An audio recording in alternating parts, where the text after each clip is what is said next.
কল্পনা করুন, চোখের সামনে যতদূর দৃষ্টি যায় শুধু মুরগির সমুদ্র। অগণিত খামারে কোটি কোটি মুরগি একসাথে ছুটে বেড়াচ্ছে, কেউ খাবার চুকরে খাচ্ছে, কেউ বা ডিম পাড়ছে।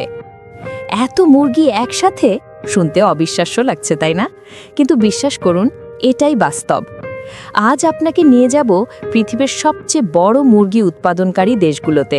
চীন, যুক্তরাষ্ট্র আর ব্রাজিল, এ 3 দেশ মিলেই বিশ্বের প্রায় অর্ধেক মুরগি উৎপাদন করে। চীনে রয়েছে প্রায় 5 বিলিয়নেরও বেশি মুরগি। যুক্তরাষ্ট্রে বছরে উৎপাদিত হয় প্রায় 9 বিলিয়ন ব্রয়লার মুরগি। আর ব্রাজিল, তারা শুধু নিজেদের চাহিদা পূরণই করে না, বরং বিশ্বের সবচেয়ে বড় মুরগির মাংস রপ্তানিকারক দেশও বটে। কিন্তু প্রশ্ন হলো, এত কোটি কোটি মুরগির খোঁজ কিভাবে রাখা হয়? আধুনিক ফার্মগুলোতে প্রতিটি মুরগিকে রাখা হয় অটোমেটেড শেডে, যেখানে তাপমাত্রা, আলো আর খাবারের ব্যবস্থা নিয়ন্ত্রণ করে কম্পিউটার। ডিম সংগ্রহ পর্যন্ত হয় অটো কনভেয়ার সিস্টেমে।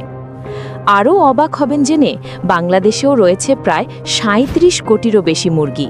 প্রতিদিন বাজারে কোটি কোটি ডিম আসে এসব খামার থেকে। দেশের প্রাণীজ প্রোটিন চাহিদার বড় অংশ যোগায় এই শিল্প। তাহলে প্রশ্ন জাগে, মুরগিরা এত খায় কি? প্রধান খাবার হলো ভুট্টা, সয়াবিন ও গম। এর সাথে মিশিয়ে দেওয়া হয় প্রয়োজনীয় ভিটামিন আর খনিজ, ফলে দ্রুত বড় হয়, বেশি ডিম পাড়ে।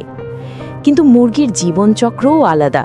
একটি ব্রয়লার মুরগি জন্মের মাত্র 6 সপ্তাহের মধ্যে বাজারে বিক্রির উপযোগী হয়। আর ডিম পাড়া মুরগি সাধারণত 18-20 সপ্তাহে ডিম দিতে শুরু করে এবং টানা 1-1.5 বছর ধরে হাজার হাজার ডিম পাড়তে থাকে। কিন্তু শেষমেশ এই মুরগিগুলো কোথায় যায়?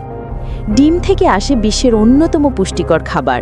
আর মুরগির মাংস গরু বা খাসির মাংসের তুলনায় সস্তা ও সহজলভ্য হওয়ায় বিশ্বের সবচেয়ে বেশি খাওয়া হয় মুরগির মাংসই। 1 কেজি ডিম উৎপাদনে খরচ হয় গরুর দুধের চেয়ে কয়েক গুণ কম। তাই আজকের দিনে খাদ্য নিরাপত্তা নিশ্চিত করতে মুরগি হলো সবচেয়ে বড় ভরসা। শুধু ব্রাজিলই বছরে প্রায় 10 বিলিয়ন মার্কিন ডলার আয় করে মুরগির মাংস রপ্তানি থেকে, যা আমাদের দেশের বার্ষিক বাজেটের বড় একটি অংশের সমান। তবে আশ্চর্যের বিষয় হলো, আফ্রিকার কিছু অঞ্চলে এখনও প্রাচীন পদ্ধতিতে মুরগি পালন হয়।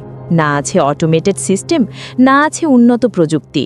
শুধু খোলা মাঠে ছেড়ে দেওয়া হয় মুরগিদের, আর রাখালেরা অভিজ্ঞতার উপর নির্ভর করে নিয়ন্ত্রণ করে পুরো খামার। একদিকে কোটি কোটি ডলার আয়ের আধুনিক শিল্প, অন্যদিকে প্রাচীন ঐতিহ্য ভিত্তিক মুরগি পালন। এই আধুনিক মুরগি ফার্মিংকে করেছে আরও রহস্যময়। ভিডিওটি ভালো লেগে থাকলে অবশ্যই লাইক, শেয়ার এবং সাবস্ক্রাইব করুন জনগণের কণ্ঠকে। আর নতুন ভিডিওর নোটিফিকেশন পেতে বেল আইকন চাপতে ভুলবেন না।